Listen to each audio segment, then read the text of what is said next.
Would help if I unmuted my microphone. Okay, that's a little better there.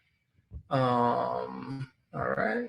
This software has a 30-second delay. And the reason I'm telling you that is because if you're asking me a question in the chat and it seems like I'm not getting back to you right away, it's because of that delay that's going on. So anyway, we'll see how this goes. The reason I set this up was because I'm getting a lot of specific questions in the in my chat message, well, in my comments, and also by email, and I just can't answer them. I can't answer them fast enough in the level of detail that is needed.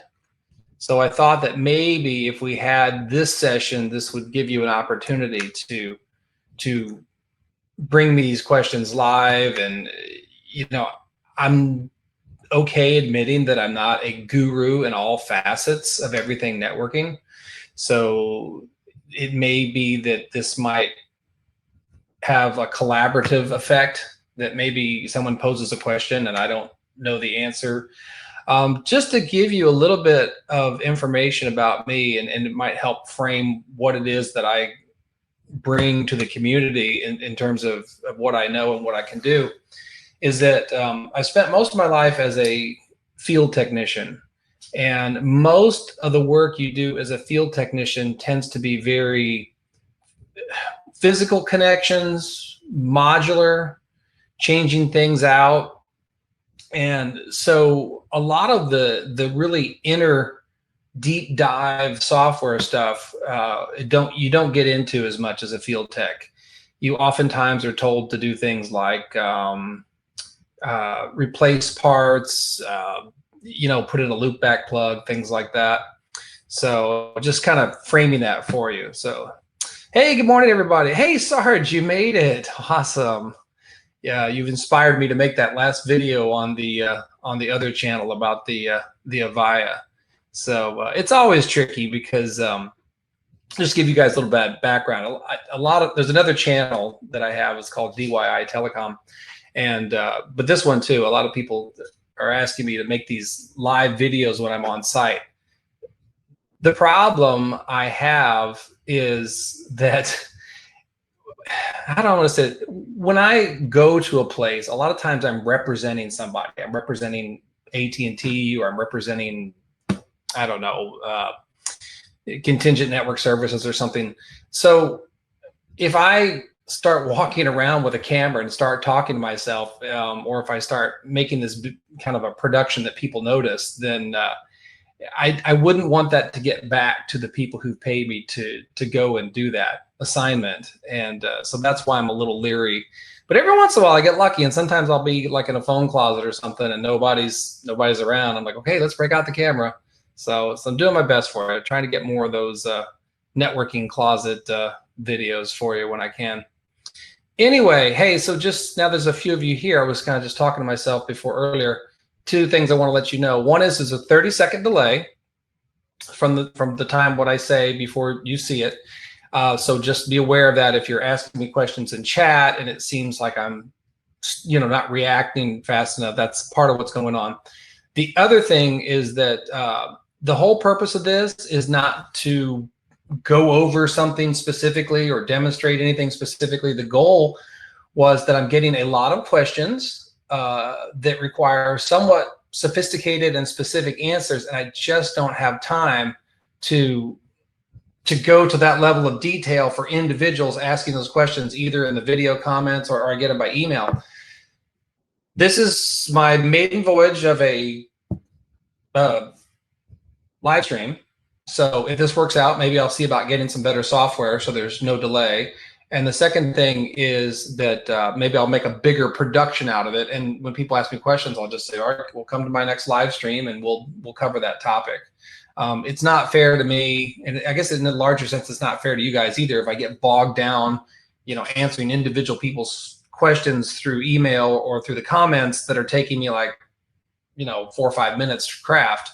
So anyway, so any questions? Anybody working from home?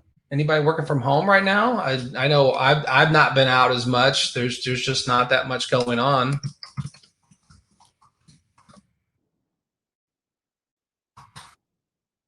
You guys hear me okay? Hear me okay on the audio? So anyway, one of the things I'm seeing a lot of is people asking me questions. They're not specifically saying it's because they're trying to set up their office from home, but I can tell the way they're asking the question that that's what it is. And I think that's where I've seen a surge in the number of requests. No, I've seen a surge in the number of views and watch time, and specifically on categories that seem to be related to people trying to set up home offices. And I kind of feel like in some ways part of this is and I find myself as we're going through this crazy time of asking myself, what can I do to give back to you guys? What can I do to give back to the community to help us better deal with, what we're all going through right now. Anyway, let's see what we got going on. Ethan, I'm sorry, Aaron. Extended a Cat6 cable by soldering to another piece. Okay. I've never seen it done that way. Aaron, am I saying that right? Is it Aaron? I've never seen it done that way. Probably the easiest way to do that, in my opinion. I don't have one. Do I have one? Yeah, hold on. Let me get one out of my tool bag.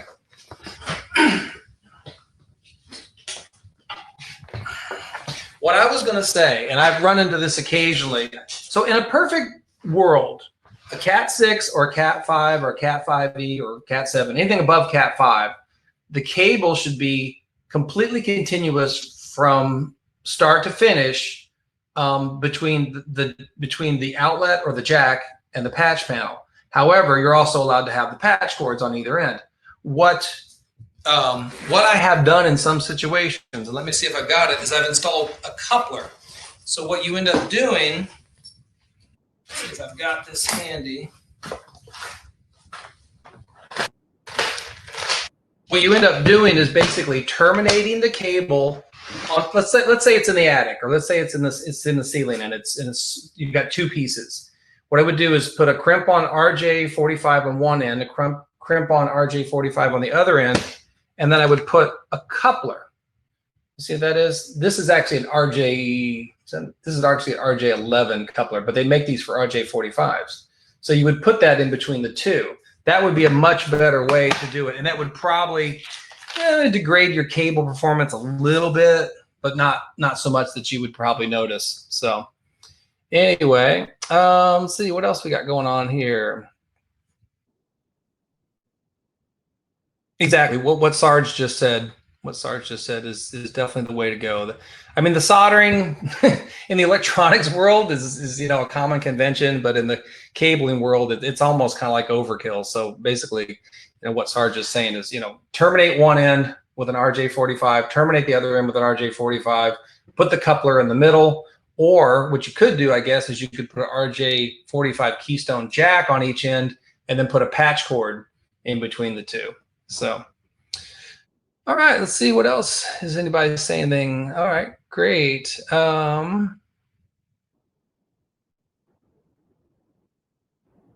Okay. All right. Cool. Yeah. So that's exactly what I'm doing here is answering questions like these. I had a question that I got. So just to give you guys a little bit of background, this channel that I'm live streaming on is called my NetworkAdvisor, and it's largely to do with things around physical networking, the cabling, the RJ45 terminations, the jacks, and fishing walls and things like that. I also have 3 other channels that might be of interest to you, and I'm not making a shameless plug to get more subscribers on those. I'm just letting you know. There's another channel called DIY Telecom, so it's youtube.com/DIY Telecom. It's a little bit about these same topics, but more with a telecommunications slant to it. And then there's the Nortel guy. So if any of you happen to be people that have to maintain Nortel phone systems, that's something that I've done a lot during the last decade. And so there's I think that's youtube.com/the Nortel guy is the URL there.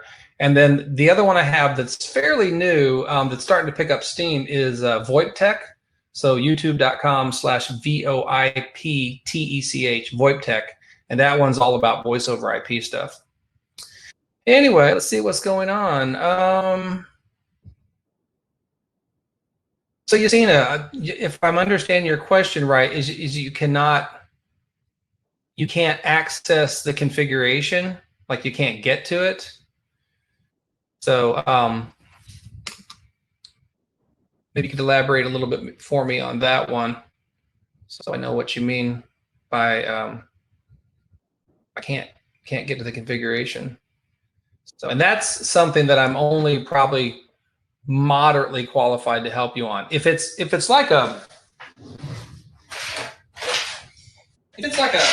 small office, home office grade router like this, a large RV142, these have fairly simple, point and click, what they call GUI interfaces on them, and they're fairly easy. They're browser based. But Cisco command line interface, what they call CLI for the Cisco iOS. I know enough to be dangerous in there.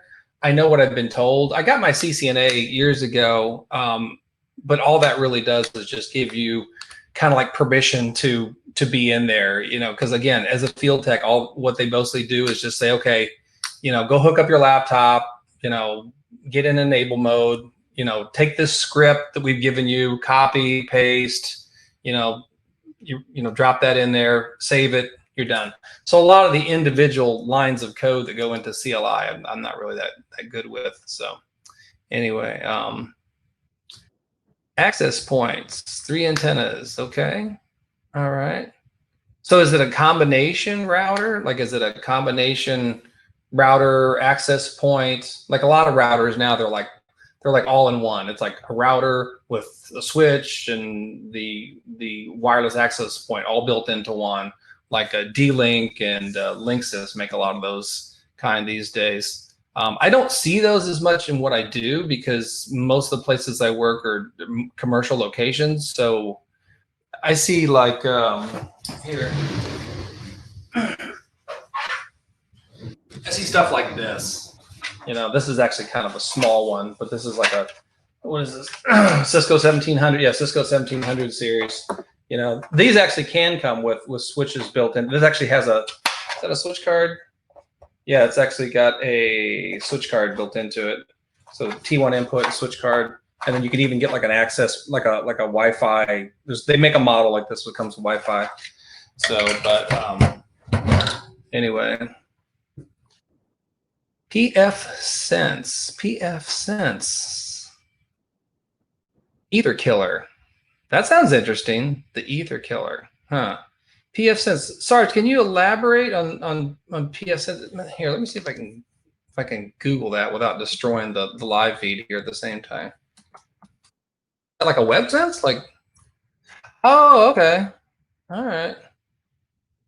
That's interesting. I haven't seen those. What I see the most of is usually either Cisco, the Cisco firewalls, the ASA series, and the other one is oh shoot, what's it start with? It's Red. There's River, something River. I see it. Yeah. So again, there's one where it's like they don't let me touch that stuff. It's like you can move a patch cord, you can you can turn it off, you can reboot it, you can console it in. Actually, another thing they do a lot of times is they'll have me get my laptop set up, and then they'll have me console into the device, and then they have me start Team Viewer, and they're like, okay, now just step back, and they just take it from there. So anyway, oh, okay, all right. So Sarge, it sounds like you're more in the weeds with the like the in the rack infrastructure, like actually managing the switches and routers and stuff like that. So yeah. Yasina, to answer your question, I'm a field tech, so that means that sometimes they call it smart hands. Sort of a computer engineer. I don't know. When I think of computer engineers, I think of guys that are like spend all day in front of a screen, you know, staring at lines of code, or but I'm more like installation, break fix. You, the things I know technically that I talk about on the channel usually just come from just things I've run into just personally, like setting up my own home network. But again, you know, working as a field tech, I think because so much of that stuff is managed centrally, and because a lot of it's homogenous, that they don't want individual technicians in the field doing anything to manipulate their configuration. That stuff tends to be also very very homogenous, and also a lot of it now is centrally managed. So by that, what I mean is that a lot of the devices, like a good example is like these VeloCloud routers now that I see a lot. They're VMware owns, it's VeloCloud by VMware. So it's a router, and what happens is when it boots up, is that the OS immediately goes straight to the cloud to retrieve the configuration. And so everything, the configuration of that router is all managed in the cloud. There's no like I don't think you can change anything locally, because even if you did, as soon as that router reboots, it's going to go to the cloud, pull down the OS. That's just the way that it. So, you know, there's more and more of this trend to, at least for distributed locations, there's more and more of this trend towards this kind of centrally managed, cloud-oriented, you know, cookie cutter distribution of configuration. So such a huge work. Yeah, field tech. And one thing I like about it is you see all kinds of different things. So it's bugging me now, though. I can't remember the name of that other firewall. Riverbed. Yeah, Riverbed. That's the one I was thinking of. Riverbed. I see Riverbed. Yeah, and yeah, you know, it's funny. There's still a ton of Cisco stuff out there, which is funny because everywhere I go, everyone's usually kind of saying, "Oh, Cisco, it's so old. You know, Cisco's on its way out." Like, well, if that's true, then how come there's still so much of it out there? I mean, Cisco, I see so much of it. I occasionally see Juniper. Yeah, I see a little bit of Jupiter. What's the other one? I see a D-Link, which is kind of surprising to see D-Link in commercial environments, but I see big like 24, 48 port D-Link switches in these commercial locations, and it's kind of like you know, I don't know, D-Link to me is just kind of like, you know, home network kind of brand type stuff. So anyway, any other how-to questions? That was kind of the whole point. So I mean, this has been a good, you know, maiden run here. So it took me like about an hour to figure out how to do the streaming software and find, you know, like I found this Jitsi, which allows me to do the encoding. I thought you could just kind of just start up YouTube and just live streaming, but apparently, like if you want to do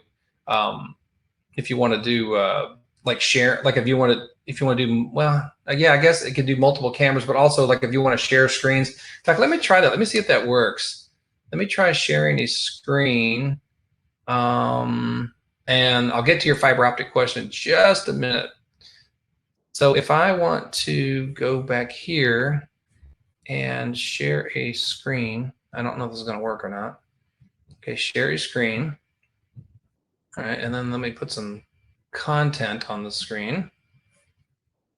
Do this. Okay, so now let's go back to my feed and see if is that. I guess that's not working. I guess, well, I'm sorry, there's a 30-second delay, so let's see. Anyway, so let's talk about fiber for a second while I'm waiting to see if this screen share goes. So so when would you want to use fiber optic? Oh, Fiber Ninja, yeah, I've actually seen his channel. I like him. Fiber is most often used for either two situations. You need really a high throughput. So sometimes you'll see fiber connecting between the uplinks on two switches.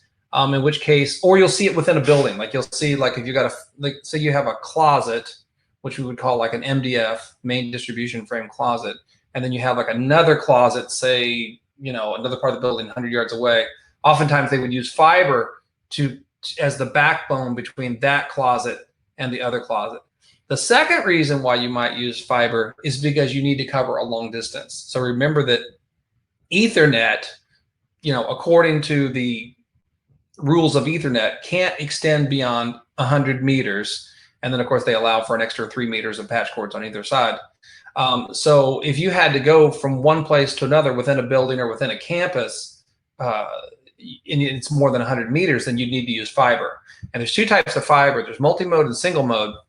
Multi-mode is for short distances, like say less than a mile or less than 2 kilometers. And single mode is for really long distances, like upwards of 20 miles or what would that be? 30 kilometers roughly. So that's kind of the applications. The other thing that fiber does that's really nice is it doesn't attract lightning, because when you run fiber through the air, although it's usually in a conduit, and of course that conduit should be properly grounded, the guy wire between the two, but fiber in itself does not conduct electricity, which is kind of an advantage for protection from lightning. All right, so let's see what else we got going on here.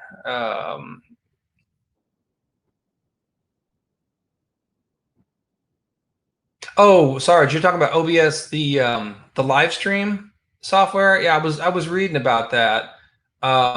Let's see how this goes. If this picks up any steam. I think the way this is going so far, I'm getting the hang of this. What I might do is maybe advertise for the next one. So, it looks like my screen is sharing. Okay, cool. So I can share a screen. That was kind of what I wanted to see, was can I share a screen with you guys?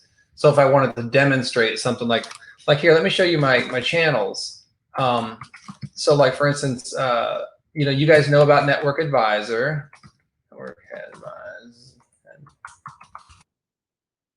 So you know about this one. This is the one that you came to see this stream. But there's also DIY telecom. So if you have anything that has to do with telephones, telecommunications type stuff, DIY telecom, this is my other channel. It's not quite as big. It's only got about 10,000 subscribers, but it covers more telecom topics. And what I find interesting too is oftentimes people say, well, why don't you make a video about such and such? Well, a lot of times I have already, but what they don't know is you can go straight to the channel. You can click on videos, and then you can see all the videos. So I know not everybody knows to do that, but that's something that can kind of help. Is if you go straight to the channel and click on the videos, and then watch the whole library. The other thing I was going to say is let's see. VoIP Tech, that's the other one. So, and Nortel guy. So we got VoIP Tech. So if you're into voice over IP, or if you're getting into voice over IP, this is not as big as my other two channels, but it's coming along. And there's a little bit of overlap. Sometimes I'll have to cover a topic on one of these channels that's already kind of been discussed on one of the other ones. And then Nortel guy. Now, the funny thing about Nortel guy is this was my very first one. I started this back in 2009, just kind of for ha-has. This was actually back before. YouTube was even paying people for content, or at least it wasn't a wide program. And then one day they sent me an email and said, hey, we'll start sending you some money if we can run ads in front of your videos. And it was so funny because at first the checks were like $1, $4. After about a year, they'd gotten up to like $10. I was so excited. Anyway, so it's still, even with all their ad revenue though these days, it's still not enough to live on. I do it more just because I like it, and because I like helping the community. So not because it's ever going to like allow me to quit doing my field tech work. So anyway, all right, well, let's shut off the screen sharing. That's good to know that I can do screen sharing. That's pretty cool.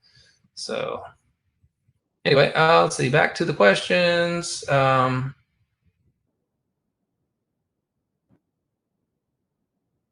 Yeah, so now, Sarge, so this thing about lightning, let's talk about that for a second.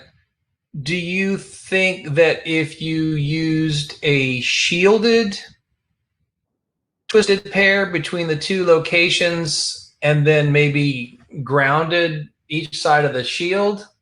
So, because I know, like when I work with shielded pair, and I guess partly because I've never been taught otherwise, is that usually when I terminate it, I just peel back the shield and just kind of cut off the excess, and then just put on the the RJ45 or terminate on the keystone. So, but I wonder in theory if you would actually take that I think it comes with a wire. I haven't worked with shielded pair in a while, shielded twisted pair in a while, but you could take that wire, I guess, and ground it to the boot if it had the metal, if the RJ45 had the metal on it, and then that would in turn ground to the frame of the switch, which then would be grounded to the ground. I don't know. So be curious to hear if anybody's had experience with that. So Michael's used Jitsi. Yeah, Jitsi's good stuff. I didn't really know much about it until yesterday. So anyway, Aaron, thanks for stopping by. Have a good day. And Jitsi's just an open source collaboration tool, I guess. I found it when I was I had made a video. You guys probably saw it a couple weeks ago about things you could do if you were stuck at home, and there's things like Zoom, and then there was that 8x8 VC. I think I mentioned in the video. Anyway, Jitsi was another one.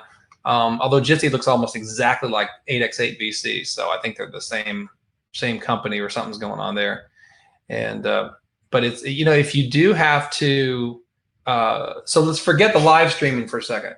I mean, I'm using Jitsi as my conduit to do the mixing to get to the live stream, because it allows me to do the camera, the share the screen, the audio. But even if I wasn't live streaming, Jitsi in itself is like a meeting platform where you can. It's free. It's so free you don't even have to use your email. You just go to the jitsi.org and you just pick a meeting name and you start your meeting, and then you take the meeting name. It's like a link, like jitsi.org/meeting name or something like that. You just take that and just give it to people, and they join, and you don't have to install software. Anyway, I'm not trying to make a plug for Jitsi. I have no skin in the game about Jitsi. I'm just saying that that it's something I found is a cool tool. I want to make it clear that the whole point of this this whole point of this live stream is about helping. I mean, if I make some money from Super Chat, if I make some money from revenue streams or something, great. I haven't even figured out how to do that at this point anyway. But the whole goal is, I feel horrible about what's going on, about people losing their jobs, but about people having to now work from home, people who've never worked from home before, who don't have a clue about how to get online or to get their office online. That's the whole point of this, is to try to be available to answer these questions in real time, especially because people ask me fairly complex questions. And Sarge, I see your question. I'll get to that in just a minute. So I want to be able to just use this as a way to do what I can, but as I can see already, I've got people like you guys that have got answers that I didn't have that would help. So maybe as collaborative effect, other people could benefit. Okay, so Sarge asks, what is the worst thing you've seen on a job? Oh my God, have I seen some stuff?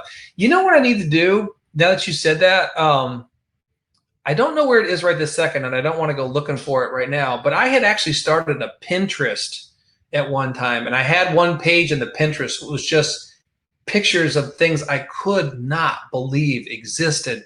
I'll give you an example. One time I went into I used to live in New England. New England, for those of you who are not in the United States, New England is like the northeastern part of the extreme northeastern part of the United States. Anyway, so I went into this basement one time to find some equipment, and there was this 100 pair, maybe it was more than 100 pair underground cable that had come up, out of the underground, and it was like a giant afro of it was a splice. Somebody had taken for all 200 of these wires and crimped on those little B connectors. In slang, we used to call them rat rubbers, but just little B connectors, had done that 200 times, and it was just pair for pair, and I just could not believe it. And it was the phone company that had done it. It was Southern New England Telephone that had done it. I was just floored. I just could not believe that they would leave that way. And I've got a picture of it, and maybe what I should do is make a video of like the slideshow of some of these incredible disasters I've seen.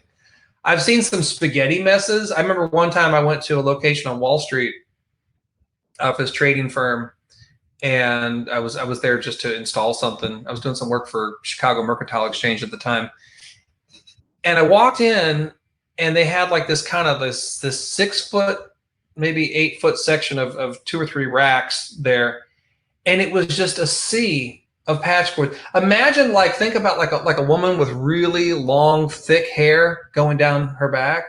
This was like that for patch cords, just patch. And there was no dressing, there was no organization. It was just a sea of just patch cords. And I was so scared because I was like, well, what if I have to get in there and find something? I was just, and I thought there's no way they can fix this, because part of the problem with trading firms is that they kind of run like 24-hour operations, so they can't really have too much downtime. So I that was unbelievable. In terms of other disasters, now I personally have seen some nasty things happen to me. I remember one time I was working on a phone system in this campus. It was like it was a library. It was a presidential library, and it had like about, I don't know, maybe eight or 10 buildings spread out over maybe like a, I don't know, maybe like a half a mile campus. And it was about, I don't know, 4 or 5 in the afternoon, and the phone system dropped its memory. And for those of you who work on phone systems or ever have worked on phone systems, the amount of programming that has to go into a phone system can be fairly complex and detailed. And back when this happened, which was, let's say it was a little while ago, there was no computer interface. So the only way you could program this was to program it on the phone. And I was there like all night reprogramming that thing. It was, what a nightmare that was. I've had a few others too. So yeah, if I want spaghetti, come to Asia. Yeah. So, what I find happens, and what I wish I sometimes could try to explain to my viewers of the channel is that, I get a lot of criticism sometimes for the way that I do things or the way I lead things, and of course there's the infamous throwing trash on the wall thing, which I couldn't have planned that better if I had tried, but we'll talk about that later.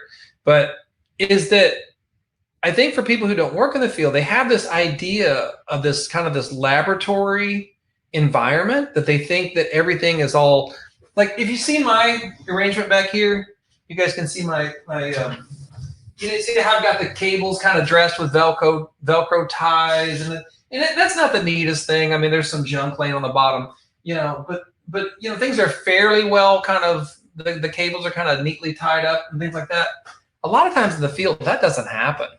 That spaghetti messes are a lot more common than you think. That there's the things that you see like in nice pretty pictures on Pinterest and on these IT schools, online brochures and websites about these nice pretty cabinets with the nicely dressed professionals holding clipboards and looking at a cabinet with neat cables. And in the field, a lot, especially in your smaller and mid-sized organizations, that doesn't happen. Maybe in really big places, and I still see it occasionally. I would say one in maybe 5 or 6 is actually that neat. The other 5 out of 6 tend to be just kind of a mess. There's probably 3 categories. There's fairly neat. There's okay, not a disaster, but I can find what I need. And then there's complete disasters where it's like, oh my goodness, just throw a grenade in this thing and collect the insurance check. Because it's just, what happens is, because of the way that the industry has become with so much outsourcing, that you have so many different people coming and going, no individual outside vendor is particularly invested in the neatness of the MDF, the main the main closet. And so what happens is they just kind of like, oh, okay, well, I got to connect from here to here. So they just plug the patch cord in and kind of, if there's a convenient place to dress the cable, they will. If there's some Velcro straps, they'll use them. But if there's not, then they're not going to worry about it because they're ready to get on to the next thing. And part of that's driven by the fact that the way these assignments are paid. A lot of assignments are flat fee. So if you're asked to go, say, install like an IP camera, all right. So you get out there and you got to run the cable and you've got to put the camera wherever they want it and mount it, and then you've got to like make the connection in the MDF to the whatever switch they want to connect it to. You're just an outside vendor. You don't own that space. So if there's not some local IT person, hovering over you to kind of watch and what you're doing, a lot of times it's just like, okay, let's just get it done. Let's get out of here.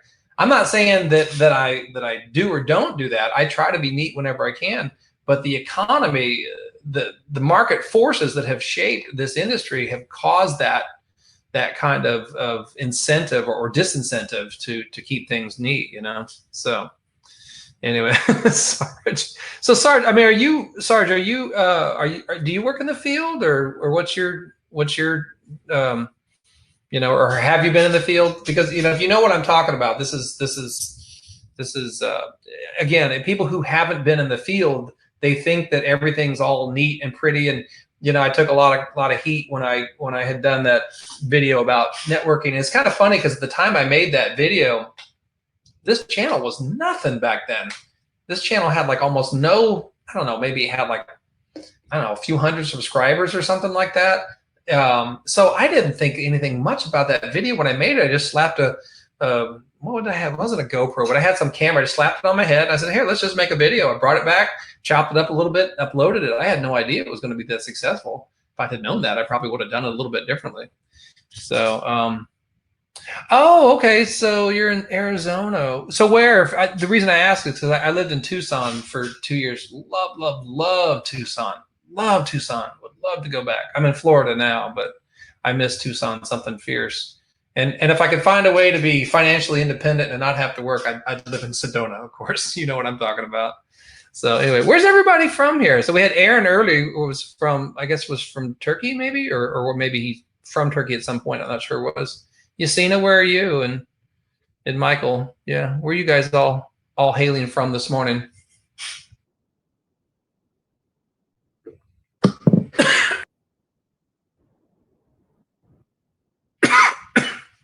Okay. Welcome, Red Light.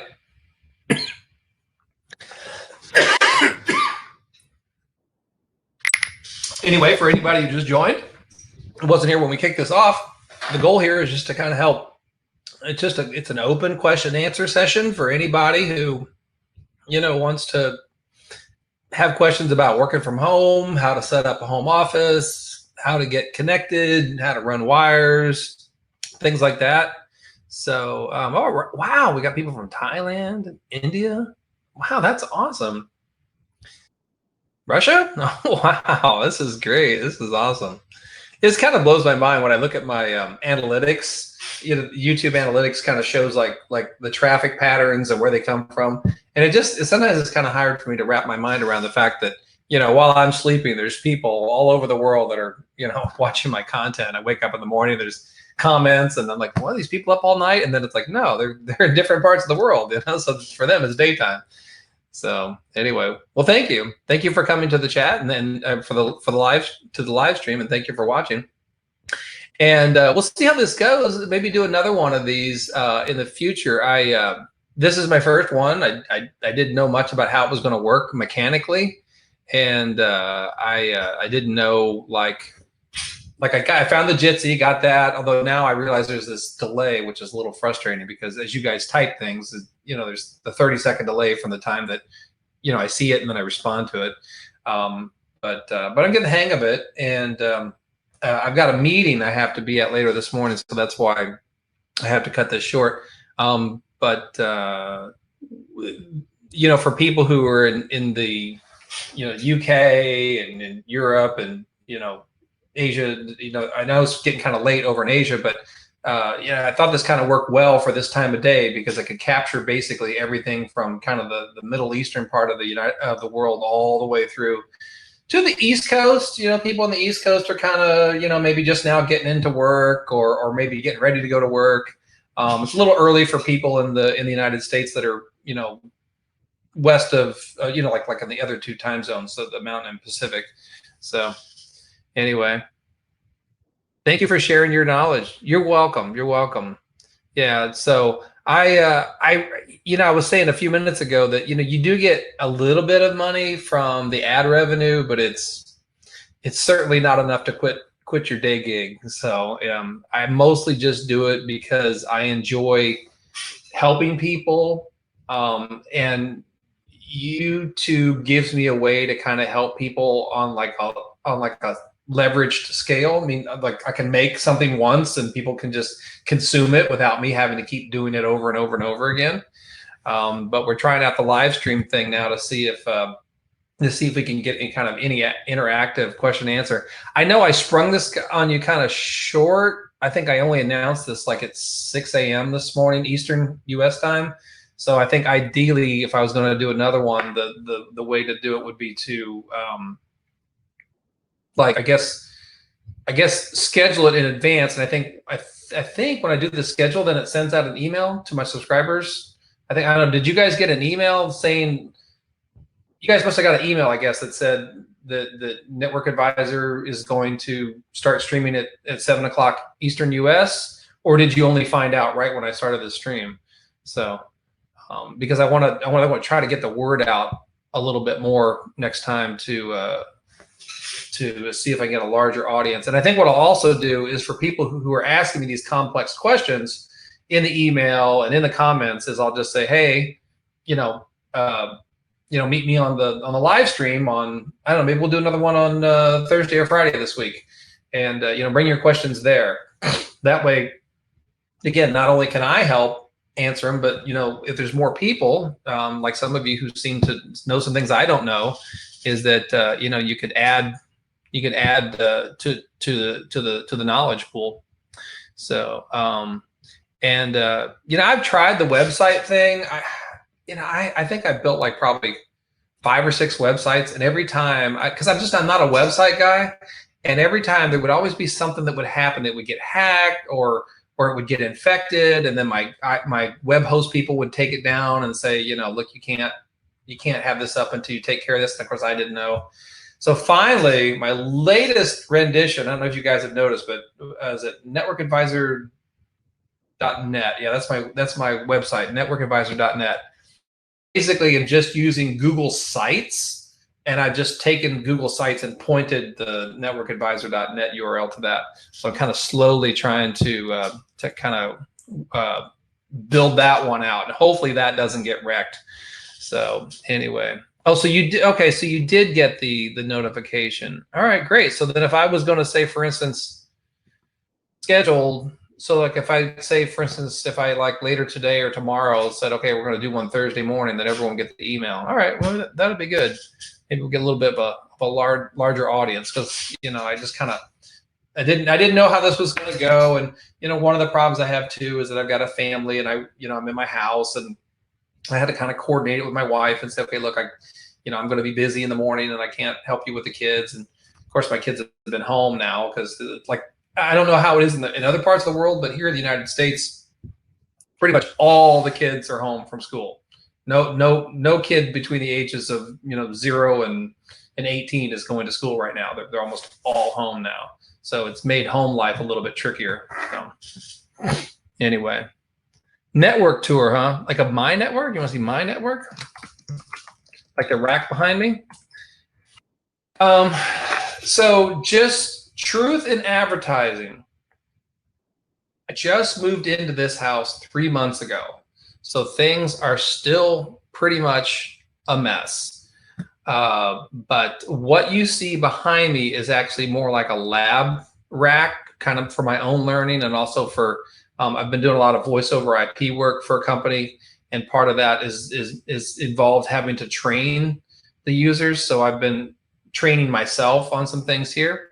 But let's see. I don't know how well you guys can see that.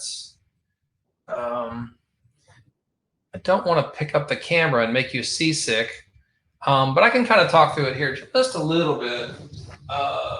So the top shelf is a couple of laptops. That's my my Panasonic phone it's a cordless Panasonic voice over IP system, and that's like the antenna or the base station for all 6 phones. So this is my PCs. I've got 2 internet connections. I've got a fiber connection, which comes from AT&T from the street. So that's my hardwired ISP, and that's what I use 90% of the time. Well, 98% of the time. But I also have over here, this is a cradle point and a little, so there's a cradle point with an AT&T 4G card in it. And then also there's a little PoE switch right here. So the cradle point is a combination 4G modem with a router and switch built into it. And then I've also, I got that little BB Tech PoE switch on top there to power some of my PoE phones. So the reason I do that is for 2 reasons. Sometimes I have trouble with AT&T, not very much, but sometimes, so I have to switch to that. The other thing is that sometimes I'll put phones on that to have 2 separate networks. There's just some weird reasons why you want to have phones on 2 different networks, because you want to try something with 2 separate networks. And then it's not as sophisticated as it seems. It's really just kind of messy at the moment. But then what I've also got going on here is, let's see. So I've got 3 switches here. This little Netgear 1 gig switch, that's just for data connections that don't require PoE. And then over here is another BV Tech PoE switch. So for the phones, devices that need PoE, which is mostly the VoIP phones, they go into the PoE switch, and then things that don't need PoE go into the data switch.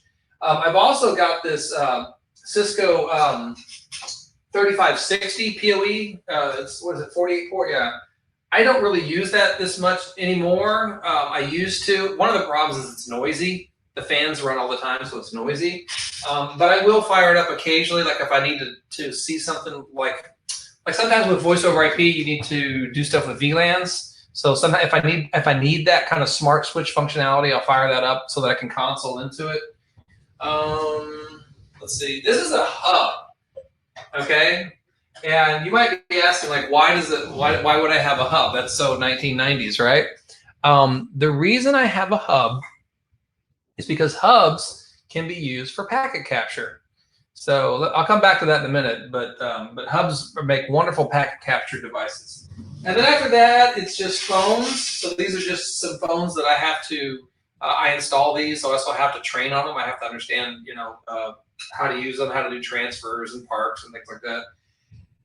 The other 2 shelves are just a junk pile right now. So I've got a Nortel, PBX down there. It's a BCM50. I've been wanting to get that connected just so I can start going back to make more of my Nortel guide videos. And then also over there on the far right is a couple of audio codes. Again, those are on loan to me from the company that I've been installing those for, so that I can do testing and learning, because those are fairly sophisticated. It's a Mediant. What is it? One's an audio code's Mediant 500L, and the other one is a Mediant 800. I'm sorry, it's not an L. I'm sorry, a Mediant 500 and a Mediant 800. L is a different thing, and they're used for like as gateways. So like if you need to, if you say for instance one of VoIP trunks, like voice over IP trunks coming into the premises, but then you also wanted to have like convert it to a PRI or convert it to analog telephones, because like your older phone systems run on either PRI or analog telephone lines that connect to them, and those audio codes are like bridges for that. They convert the SIP signaling and the VoIP trunks into the PRI or the analog, the plain old telephone service. And then that bottom shelf is just junk. It's just, like I said, I just moved about 3 months ago, so I'm still kind of in that, things are still in boxes and still got junk around. So anyway, and then, but what I would like to do is I would like to set up a backboard at some place, either in my garage. I haven't figured out where I want to do that yet. I'd also like to set up like a patch panel. Like I haven't even started running wires yet. For instance, like, can you guys see it? This thing right here, this is one of those electrical outlet to Ethernet extenders. So I don't even have a cable in here. My ISP modem is all the way on the other side of the house, and I haven't even gotten into the attic yet to run a wire through the attic and down. So that's what I have to use to get my Ethernet into here. So, and I don't know if you guys remember, I made a video about that back about, I don't know, a couple of years ago, I think, about the extenders. So anyway, thanks for asking. Anyway, what did I start to say? I was going to come back to, oh, packet capture. So a hub. So why would I use a hub for packet capture? So it looks like a switch, right? But it actually is a fast Ethernet hub. And what it does is, if you're not familiar with hubs, is that whatever signal goes into one port gets mirrored on all the other ports. So if you think about like a switch, the way a switch works, and they really don't even look that different. I mean, you know, here's a switch and here's a hub.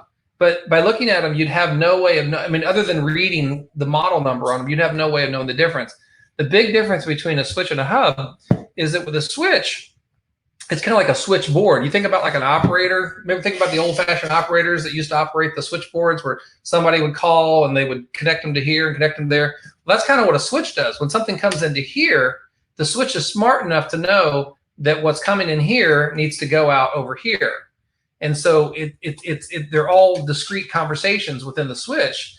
But with a hub, it's almost like talking in a crowded room with a bunch of other people, because everything that comes into one port gets repeated on all the other ports.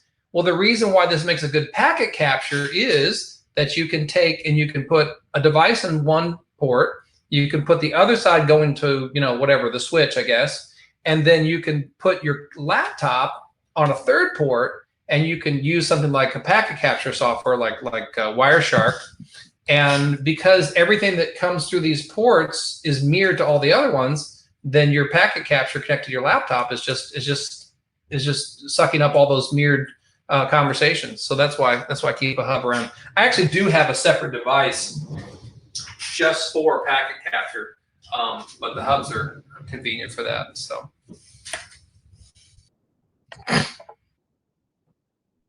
Would streaming on Wi-Fi be a little less quality than an Ethernet cable? Yes, definitely agree that. I mean, how is my?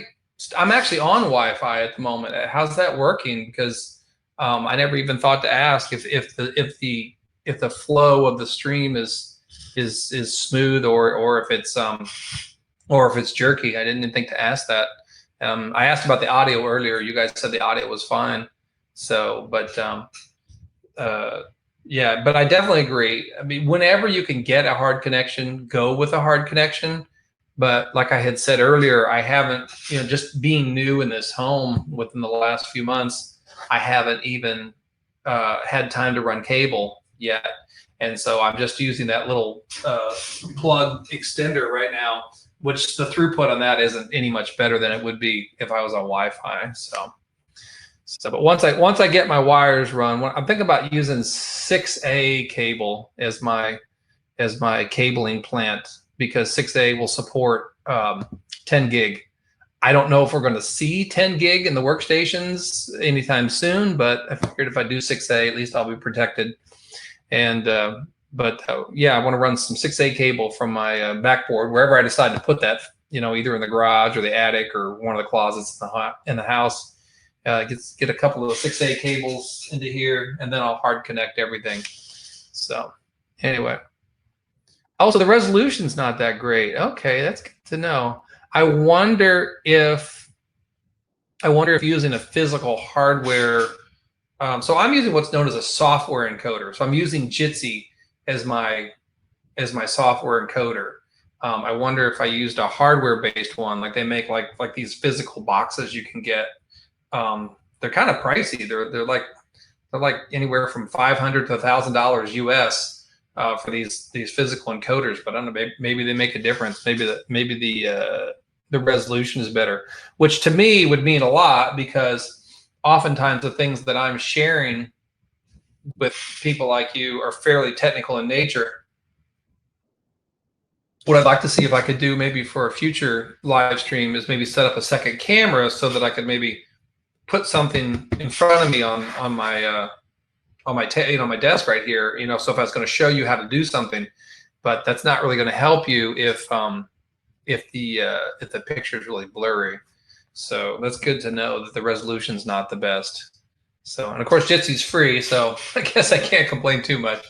Anyway, so we'll see about maybe see how this goes. I'll probably do another one of these and see how that goes. And if I get some traction and I feel like I'm making a difference and helping people out, then I will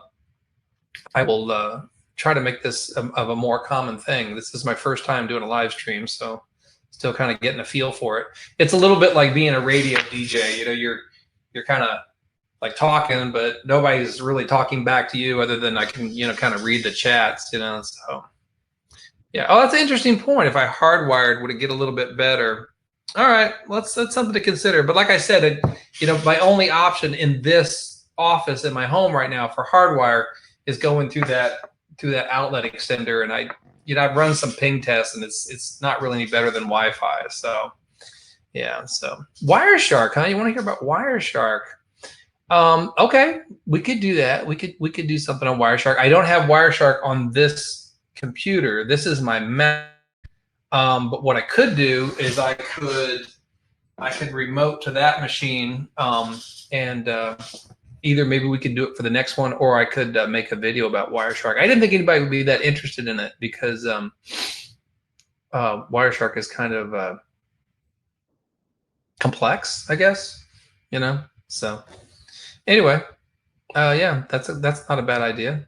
So anyway, getting back to, for some of you who may have joined since this already started, I just want to reiterate that the whole point of this was question and answer. So if you've got specific questions about how do I set up an office, what can I use as a remote phone, what can I use as a way of accessing my computer at work, if you're a business owner or you're a decision maker, what kind of products or solutions, maybe I help you suggest to you to help you manage moving these resources, into the homes. It's easy for people like me because I'm in the business, so I kind of know what solutions would work.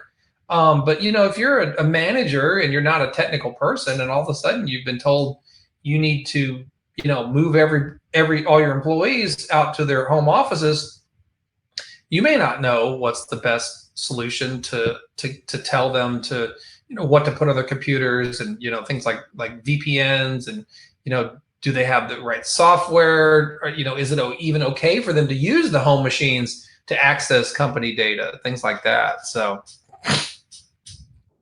you like my idea of the 6A? Yeah. I researched it quite a bit.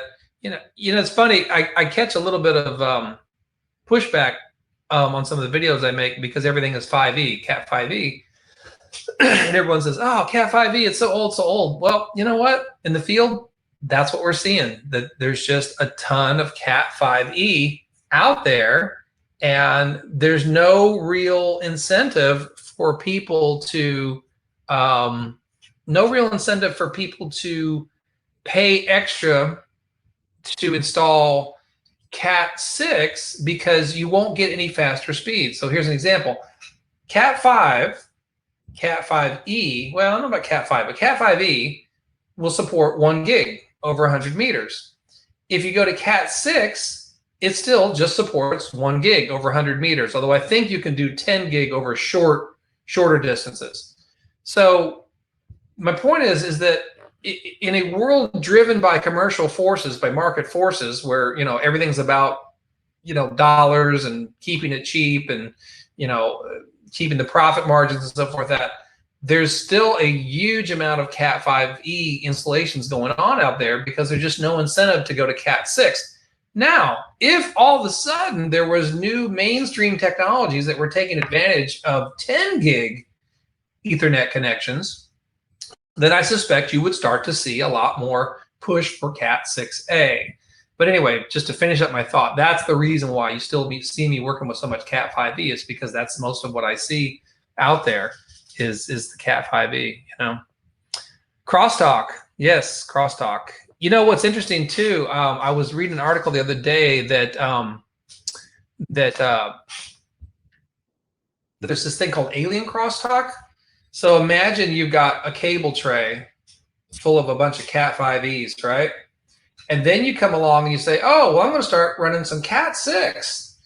Well, the way that I'm not very scientific, okay, about the way I understand this, but I'm going to just do my best, and you can go research this yourself. But Cat 5e cables are all designed with crosstalk suppression architecture. The way the wire's twisted and the way it's twisted within the cable, and the way the jacket's set up is designed to minimize crosstalk. And also, so the cables lay together in the tray, they're also designed not to interfere with each other as much as possible. When you start laying Cat 6 cables in that same tray, you're now introducing a new architecture which has a different way of suppressing, not maybe different, but like a different level. And so the upshot, or I guess the net result of the article I was reading, was that when you commingle Cat 5e and Cat 6, you can actually introduce more crosstalk problems because they're of two different natures. The Cat 6 and the Cat 5e, they don't play nice. So ideally, it's best if you can keep them separated. Anyway, you can go look that up yourself if you want to know more about that. And oh, the fire rated stuff, the plenum, yeah, plenum, PLENUM. That's what we call the space in the ceiling, or we call it plenum rated. Plenum rated. So plenum cable is where the jacket is made of a specific material that when it burns won't produce toxic fumes. And that's the type of cable you're supposed to use when you run through what they call a plenum space. So like if you're in a building and you have a ceiling, but then the space between the ceiling and the roof is an open area up there, either above the ceiling tiles or above the drywall, they call that space the plenum space. And the cables that you run through that space are supposed to be what they call plenum rated. PoE. Okay, Frank asks, PoE, what is the max? PoE is not supposed to be any different in terms of distance than regular Ethernet.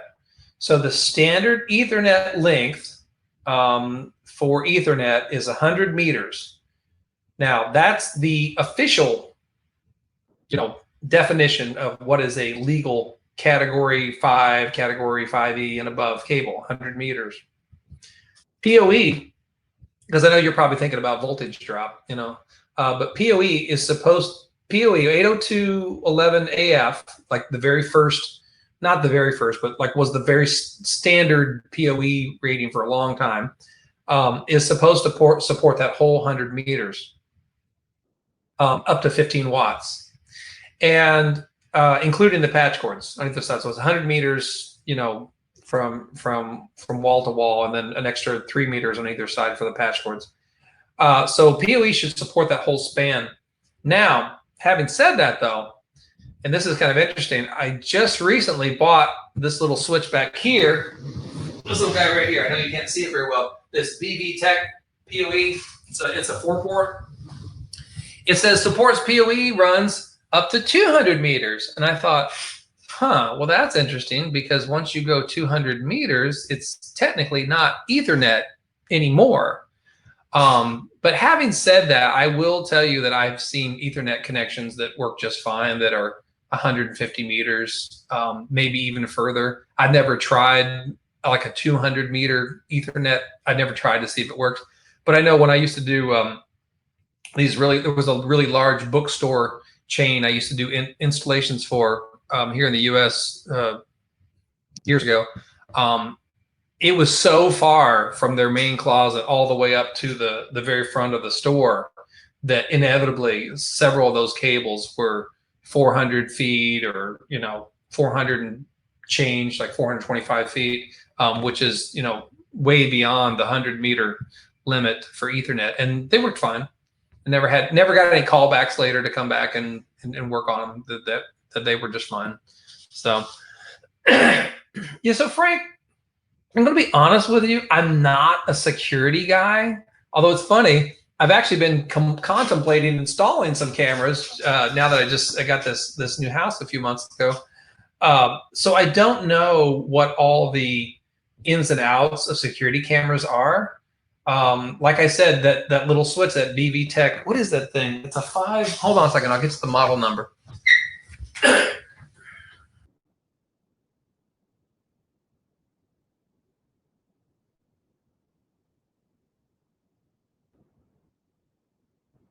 BV Tech SW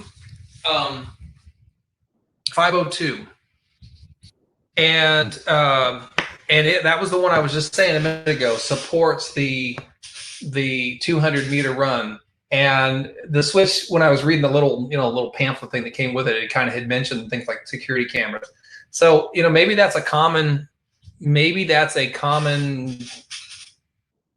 convention in that industry, is to run cables that are a little bit longer than the standard 100-meter Ethernet. So I've never really talked to security guys that much. It is a topic I'd like to know more about, is security cameras, because I think that as the price of cameras has gotten cheaper and cheaper and cheaper, that it almost kind of makes sense for most homeowners and most small businesses to go ahead and put these kind of things in, because it's so affordable.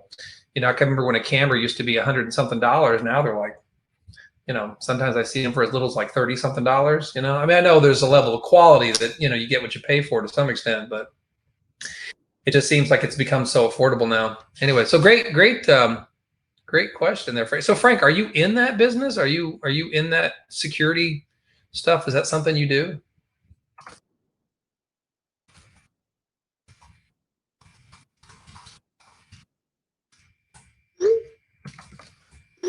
And 16 gauge for power. Okay, so yeah, now I know what you're talking about. So what you're saying is that you're running a Cat 5 or Cat 6 cable, but is that the one where it also comes with the two conductors for the power? I've seen that where it's all one cable. It's one cable, but it's kind of divided into two sections. So yeah, okay, all right. So Frank, you might have stuff to contribute here, because I'm definitely not I'm not a security guy.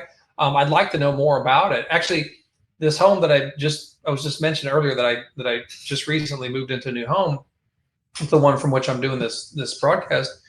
It's got an old school, like, I don't know, like 15-year-old security system in it. It's got there's a couple of panels, and it's got the sensors and stuff. And I'm like, oh, that's pretty cool, but I don't even know like how to work on it or anything about it. So, and so Frank says, belly, what is that? That term that you're referring to, Frank? Bellies? Is that a brand? So I definitely would like to know more about that, because I think especially, I don't know how long this crazy pandemic thing is going to go on, but I think that it's possible that we may be stuck in our homes for an extended period of time. Hopefully not more than a year, but it does begin to make sense that, well, if I'm going to be home and I've got time to automate things like video and smart home and things like that, then I would like to probably do more of that. So anyway, so anything you can contribute. So I don't know if you happen to be a subscriber or not to my channels, but one of the places where that might fit really well is either here or the DIY telecom channel. So anyway, so for anyone who's just joining us, just a reminder that this is an open Q&A for questions about networking or work from home technologies, telecommunications. If you happen to be a Nortel phone system owner, decision maker, and you got questions about that, that's something I happen to know a lot about. Also questions about voice over IP or Polycom phones, I could probably help you with that. So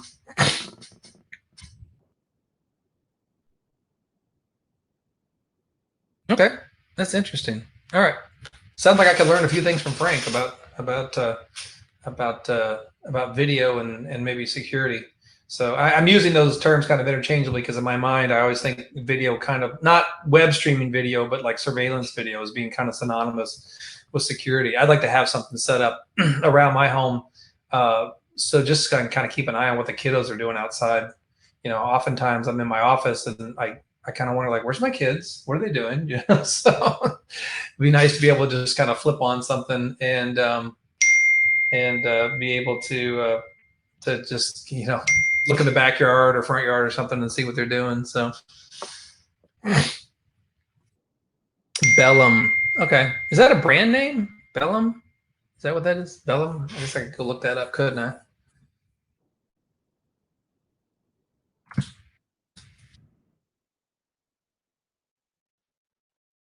I'm wondering why I'm doing this is I'm wearing bifocals, so whenever I want to see what's on the computer screen, I tip my head back. So anyway.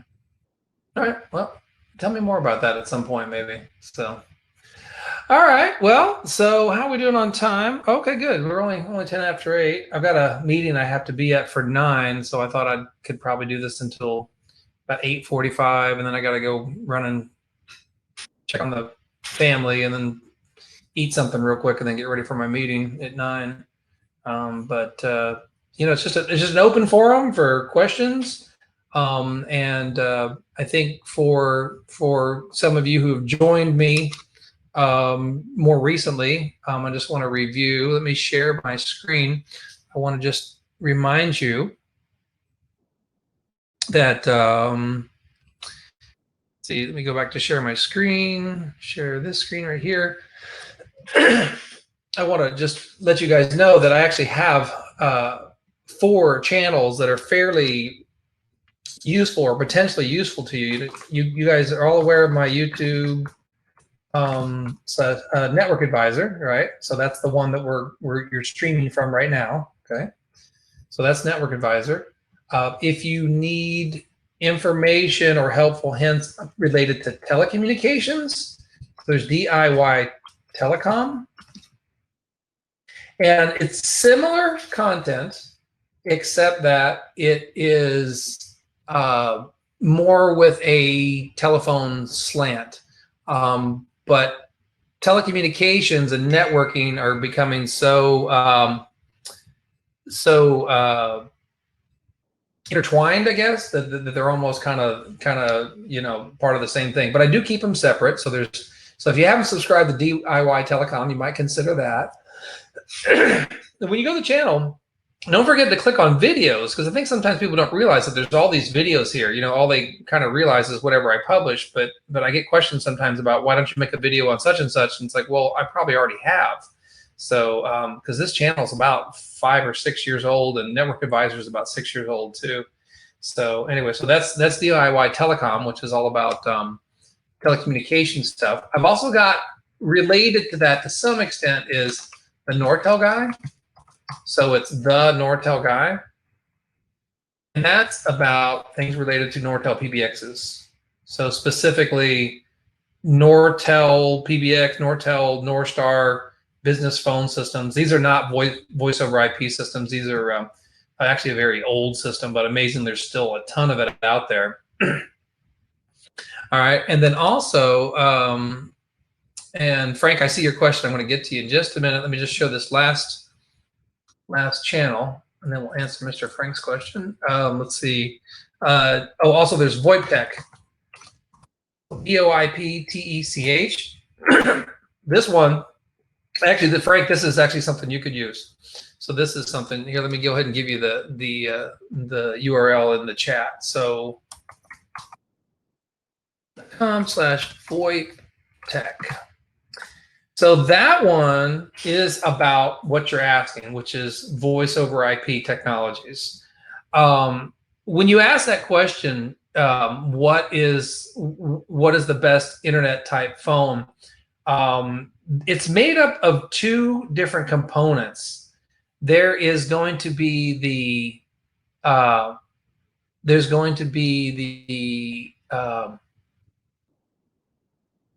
physical phone itself. and then there's going to be the service. So let me grab a phone and let me explain what I'm talking about.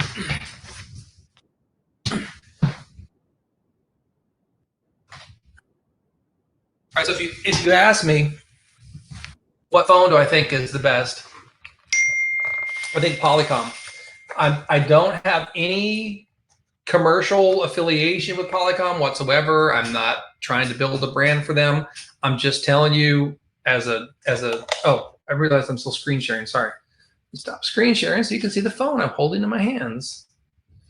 Back here, stop screen sharing. Okay, stop screen sharing. Okay. All right. Polycom. I don't know if you guys can see that. This is actually this is kind of an older Polycom. They make some newer ones now, but I think Polycom is probably one of the better or the best voice over IP physical hard phones. And the reason I say physical is because to use voice over IP, you don't necessarily have to have a physical phone. You can install it as an app on your mobile device or your tablet, or you can install it as an app on your computer. Okay, so that's the physical phone, right? So that's one piece of the equation. The second piece of the equation is you have to have a service. So there's two ways you can do it.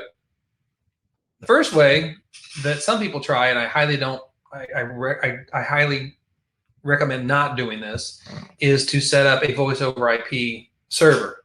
And you can either do that by getting a physical server box and put it in your premise and then install the software like 3CX or FreeSwitch or something like that. I don't do that. I haven't done that. It's kind of a mess. Everything I know about people who've done that has been nothing but a headache. So I don't do it. But if you don't want to do that, the other way is what they call the hosted PBX voice over IP, which is cloud systems. There's CallCentric, there's RingCentral, there's 8x8, there's Fuse. There's probably hundreds of them, actually. I'm just kind of talking about here in the US, the ones I'm familiar with. I will say personally, what I've used is I've used CallCentric and I've used 8x8. And I'm not pushing one or the other. I want to be clear, I don't have a commercial arrangement with them where I'm compensated by recommending them. I really don't care. I'm just saying that's what I have used personally. I have used CallCentric and I've used 8x8. So callcentric.com is one service. I still use it. I've been using it probably for, I don't know, gosh, I guess I started using it back in like 2013. So I've been using it about 7 years. The only time I ever had a problem with CallCentric was during Hurricane Sandy. So for those of you who don't know, back in, when was Hurricane Sandy? 2014, I think it was, in the United States. The northeastern part of the United States got hit with a nasty hurricane, and parts of New York got flooded, and that affected CallCentric. They were down for like a day. That's it, which is not bad. But otherwise, they've been great, and they're very, very affordable. 8x8 is not quite as inexpensive, but it's a lot more richer features. It's got a lot more stuff. It's more of a what you might call unified communications, which means it's phone and it's video and it's video meetings and it's chat client. Anyway, but to kind of finish off this idea, the service is what you need to power the phone. The phone by itself won't necessarily do anything for you unless you have either that local voice over IP PBX server that you set up yourself, which I don't recommend, or you have a service like a cloud service. And the cloud services are so cheap that it's almost like why break your head trying to set up this server and maintain this finicky machine and worry about it when it's just like you could just pay, I don't know, like CallCentric. I'm just doing some numbers off the top of my head, but I want to say like, I don't know, like $18 a month, and you get so many minutes included, and even when you're not using the included minutes, it's only like 0.015, so it's like 1.5 cents per minute of talk time. So it's like next to nothing. So anyway, these cloud services have got so cheap. 8x8 not so much. I think they used to have a deal where you could get like their starter PBX was was like $12 or $18 a month, I think, and that gave you one user. And then you could buy a physical phone if you wanted to, but you don't have to use a physical phone. If you go to a voice over IP system, whether it be a premises-based local server or whether it be a cloud-hosted server, you can actually just use apps. Like you can take, in fact, you can even take old mobile devices that you don't even have service on anymore, and you can put the app on there and use it over voice over IP. So you could essentially make this a voice over IP phone by simply putting this on Wi-Fi and then putting the app on here that connects to the voice over IP service. So and anyway, if you want to know more about that VoIP Tech channel is going to be the one that talks about that stuff. And then Michael mentions the Obahai. So yeah, actually, I didn't know you could use the Obahai with Google Voice. I thought Google Voice didn't. I thought Google Voice didn't work with the with third-party devices. That's interesting. Huh? I'll have to go back. Maybe things have changed. Google Voice is not bad, especially if you're just like one user. Like if you just want to have just a second internet-based phone line just for yourself. Like if you have like a side business or something, Google Voice is pretty good for that. It's free, and excuse me, sorry, it's hard to talk for 2 hours. Your voice kind of gets a little, the throat gets dry. And anyway, but yeah, that's not too bad. Google Voice. I used Google Voice for a long time, actually, when I was had a separate phone number for my field tech business, which was different from my home phone number. I had good luck with that. I've since I moved it over to call centric, but I used Google Voice for a long time. It was great. But in order to run a business though, where you need to have like some like an auto attendant, some central message system that says thank you for calling, you can dial your extension. Call centric probably works better for that because it comes with that auto attendant. 8x8 works pretty good for that too because it comes with that auto attendant, which allows you, especially when we think about distributing our workforce, people working from home, is that I've got these people working from home now, so I don't have a central switchboard anymore. No one's calling into a central phone like a receptionist or something, and then she's transferring. I need my callers now to call the main line and kind of use self-service to find who they're looking for. Auto attendant gives you that. Auto attendant is that message that comes on and says, thank you for calling the ABC company, and if you're calling for, for Gary, press 1. For Susan, press 2. For Bob, press 3. If you're calling for sales, press 4. Or you could dial the extension. If you know your party's extension, go ahead and dial it. That's what an auto attendant does, and it works great when you've got a distributed workforce like that. So,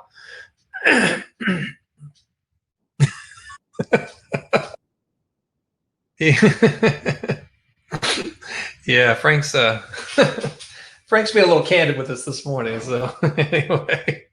That's funny. I could use the humor right now.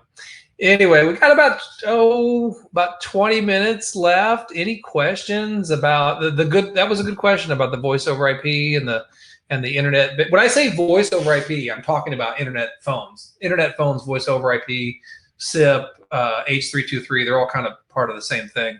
So that was a good question. And that's actually very relevant to this situation we find ourselves in, where people need to be able to work from home, because if you're on a traditional phone system, that's what they call TDM based, meaning that it's physical wire has to connect the phone system to the physical phone.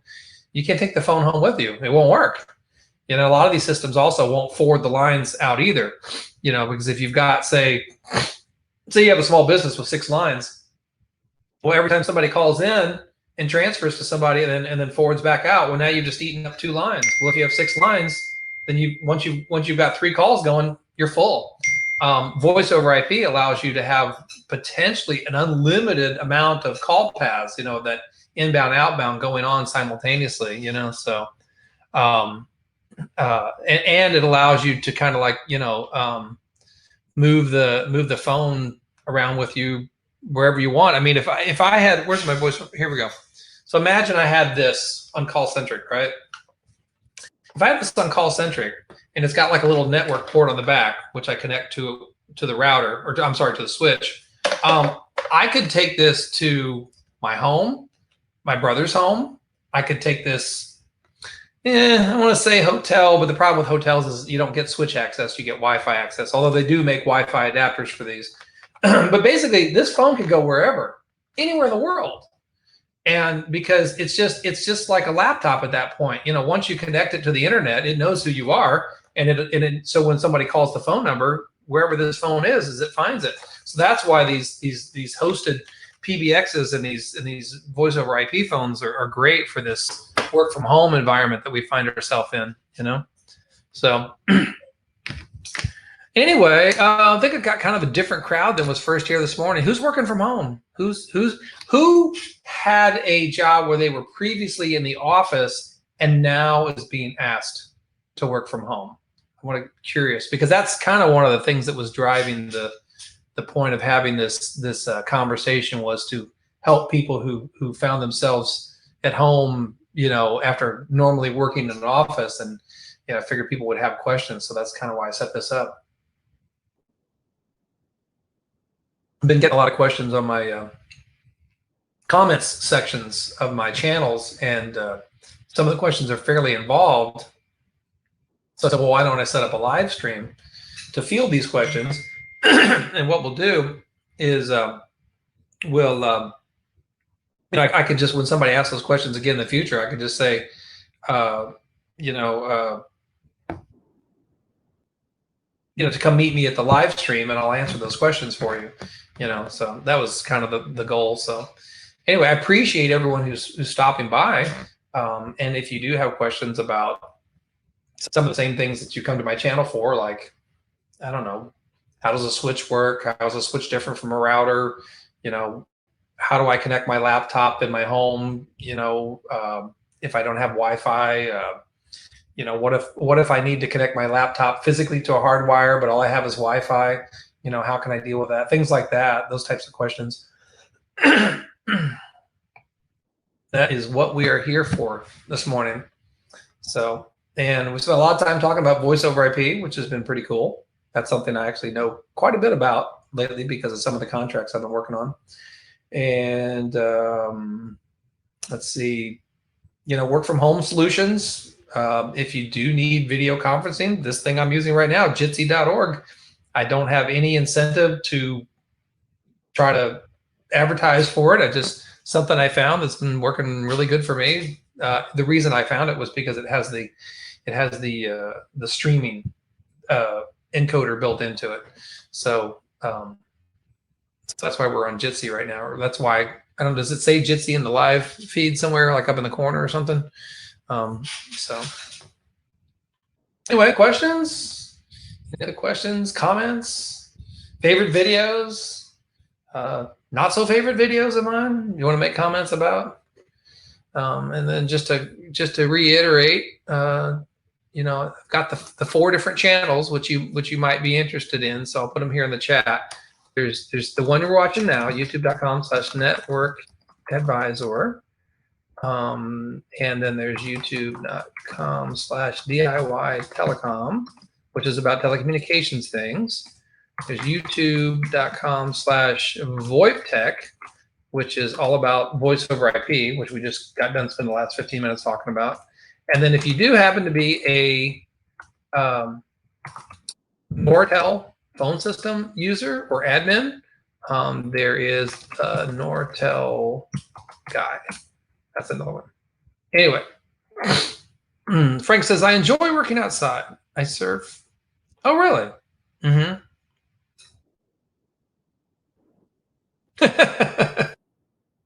Home feels like a dungeon. Yeah, I kind of can relate to that a little bit. Actually, the biggest challenge I find with working at home when I don't have assignments I need to be out on is that the family just sometimes doesn't understand that when you're at home, it's like, I'm not home here for you. I'm here for the work I have to get done.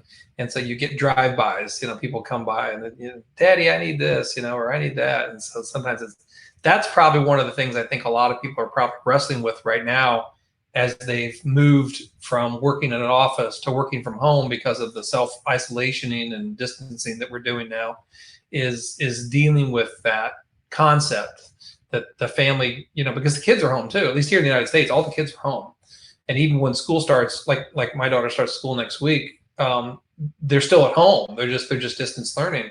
But you're trying to have this office work mindset, but you're at home and your family members see you at home and they think you're available. Daddy's home, so I can ask daddy whatever, or let's play, or can you come out and ride a bike with me, or my bike tire needs air, or whatever. So that's a real paradigm shift for a lot of people to get past. So anyway, Frank, I appreciate all your comments. Michael, am I saying your name right, Michael? I know you mentioned I think you were a different part of the world. I may not be saying your name right. Yeah, earlier I asked where everybody was from, and we had like India and Thailand and Russia, and I was like, wow, this is great. So, Frank, the weekend handyman. Yeah, I'm kind of the same way too. I'm kind of like, if given a choice, would I rather go change the oil or go hang out by the pool? I think I'd rather be working on my car or something like that, because I need to be busy too. So actually, what I need to get busy doing is getting up into that hot attic of my house and start running some Cat 6A cables so I can get a real hardwired connection in here. Maybe the resolution will be better on the stream. Although there's a thing when you do these live streams, there's like a little dashboard and it tells you about your connection. And so it says I have an excellent connection. So I don't know if that means that if I had it hardwired, would it be even better? I'm not sure. So I think what might be the trick to getting a less fuzzy picture for you guys would be for me to either pay for some encoding software instead of using free stuff, or get one of the physical encoders. They make these physical boxes, hardware boxes that do the encoding. So, oh, Frank's in California. Cool. That's awesome. Awesome. All right. All right. Oh, so Michael's from the USA, but where are you, Michael? What part of the world are you in right now? So it's already, so I'm in Central Florida. I'm outside of Orlando, and I would say in the daytime now it's like, shoot, I don't know what the Celsius is, but it's like the daytime temperatures in Fahrenheit are like, 85. So in that attic, it's already, 110 Fahrenheit. So it's not going to be fun. Either I better get it done here pretty soon, or I'm just going to have to wait until next November when it starts to cool off again here. So anyway, but good suggestion. So anyway, so good conversation, good questions. I think what I'll do is okay, Michael, so you're in Thailand. Okay, got it. Wow. So it's kind of late over there now. It's getting to be like 10 o'clock, 10 or 11 o'clock over there. But I think what I'll do is, if I do another one, is do a like an announcement, like schedule it so that everyone gets the email that knows, okay, yeah, tomorrow at 8 we'll get on, and then I'll tell people in the comment sections, hey, bring your questions here so we can answer them in real time. And there may be people on here who actually have better answers, because I said this at the very beginning. I go ahead and say it again because some of you joined later, but I'm not an everything network guru. I'm not, I know enough about Active Directory to be dangerous. I don't know a lot about group policy. I don't know a lot about, I don't know, like sophisticated routing, like on Cisco. I have a couple of Cisco videos, but, I don't spend a lot of time on the Cisco CLI. I just know what I need to do to upload configurations and copy configurations and, write to memory. But, when it gets into things like, I don't know, like peering, or what they call, what's the security ACL lists, it's like that stuff I would have to like consult a book or somebody to get past those things. So I like the collaboration, I like the idea. So it's not that late in Thailand. Okay, all right. What was I thinking? Maybe it's Australia I'm thinking of. That's kind of, so basically you're okay, 11 hours. All right, yeah, all right, that's cool. Well, thanks for joining me. So I'm hoping I'm adding some value to your day. So I'm hoping contributing something. I think Frank learned a few things about voice over IP. So, and I'd be happy to talk more about it. I know a lot about voice over IP. I would not exactly call myself a complete guru, but I do know a lot, and I know a lot of what not to do because I see a lot of what doesn't work. And I can tell you that installing a local server is, unless you just like the challenge and you're just really good with setting up servers and you love coding and things like that, I wouldn't go that route. The hosted is just so cheap; it just makes complete sense to let somebody else worry about all that. Anyway, but yeah, voice over IP is a good topic. Anything physical networking is good. You know, the connectors, the wires, the jacks. You know, where to buy things. That's another one. Sometimes people, you know, you can go, I think, to like like here in the United States, we have what we call big box stores, which are like Home Depot and Lowe's, and you know, you can buy some of the stuff there. It's not the best quality. The cable's okay. I've used the cable from there because I bought cable from them in a pinch. I normally go to a wholesaler, but sometimes I've been in situations where I don't have time to go to the wholesaler, and I bought it from those places. But the jacks, no, not had good luck with the jacks. They used to carry Leviton years ago, and then they quit doing it. And then after that, the stuff they replaced it with was just is junk. So yeah, but so that's something if you want to know where do I get stuff, where do I buy my tools. I've also got on my website networkadvisor.net. I've got a page that has like a list of all the well, I think it's not a list of all the tools. I'm still working on it, but it's a list of many of the tools that I use. So if you ever see something in one of my videos where I'm using a tool and you want to know where to get it, I've got links on it there. They all link to Amazon. Yeah, they're affiliate links. I won't lie. Do I make any money from them? Not this much. Okay, so I really don't care if you could get them somewhere else. Amazon's just kind of an easy way for me to make the link, you know. But if you go and look at the model number, you can take that and go look somewhere else if you want. I really don't care. So anyway, let's see. All right, how am I doing? Okay, so I got about 8 minutes left. I do have a 9 o'clock meeting. I also got to go check on my family.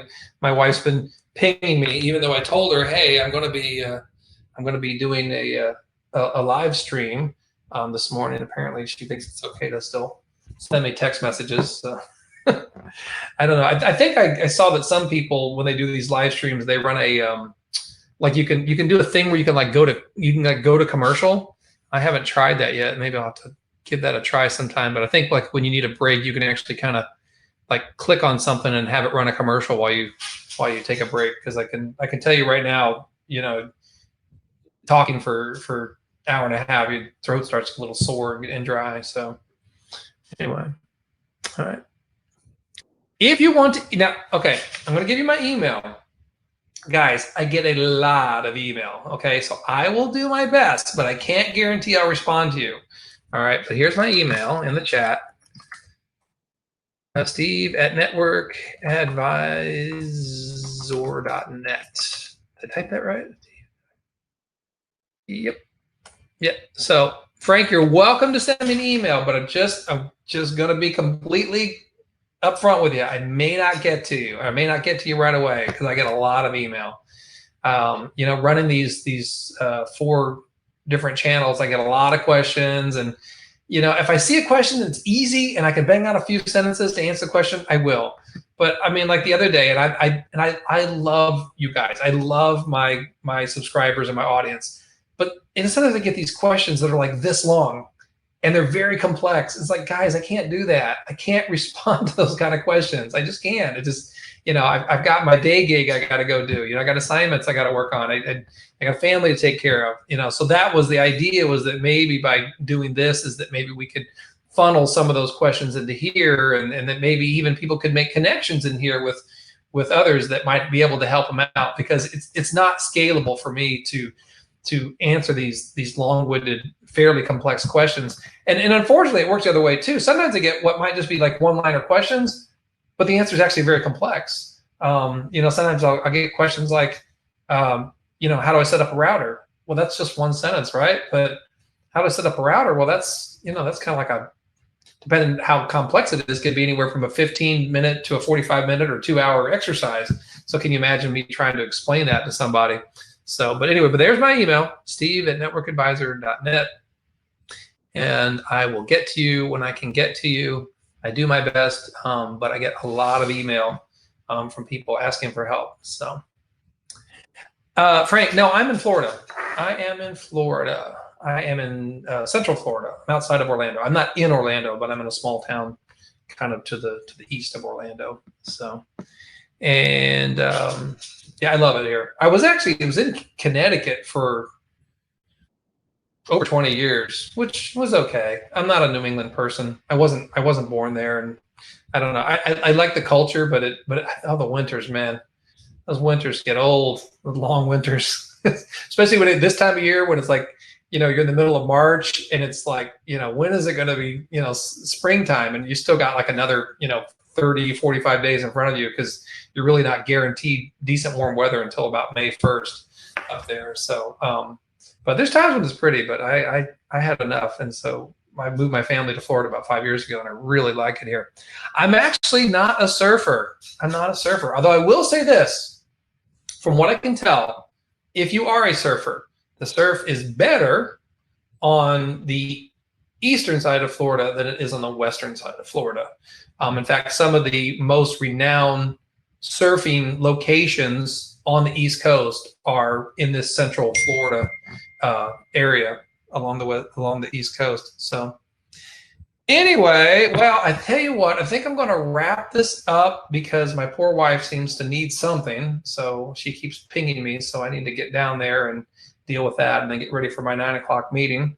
But I really appreciate everyone. And I will probably do this again. I don't know if I'll do it for an hour and a half or an hour 45 minutes. But maybe we can do this again this week. And hopefully I can kind of get the word out more to let people know so they can bring their questions. And maybe not only can I hopefully answer some of the questions, but maybe get a little bit of a collaborative effect and help other people out with their problems. Because in the middle of this absurd, unprecedented thing that we're all going through globally, this is my effort to try to help out. I just want to see if I can do something to help out. All right, so I'm going to end the stream. I really appreciate everybody. I thank you for your viewership. I thank you for attending the live stream. It's been a pleasure, and I will see you again. Okay, bye for now.